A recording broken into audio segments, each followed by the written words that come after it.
Huli ang isang lalaking ginagamit ang posisyon sa Manila City Hall para makapangikil umano. Ang target ng suspect, mga sidewalk vendor. Nakatutok si Jomer Apresto. Pagkababa mula sa sasakyan ng babaeng ito, nilapitan niya ang isang lalaki na nakasuot ng kulay pulang t-shirt sa bahagi ng San Marcelino Street sa Maynila.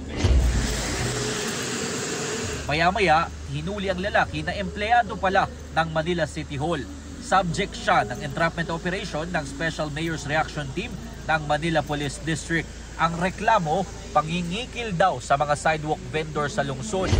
Base po sa complainant, nagpapakilala po itong suspect natin na empleyado ng City Hall, particular sa hawkers. Ang mandato po nito, ito po yung nagki-clearing ng mga kalsada.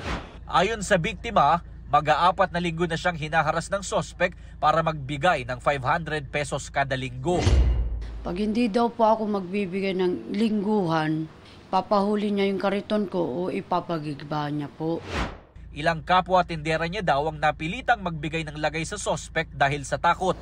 Ginagamit din umano kasi nito ang pangalan ng MPD Smart at sinasabing dito napupunta ang kanilang mga lagay. Gusto niyang ipakita o ipanakot sa mga nagtitinda na ang kinokolekta niya ay para sa aming tanggapan na hindi naman po natin pinapayagan at hindi po natin ginagawa.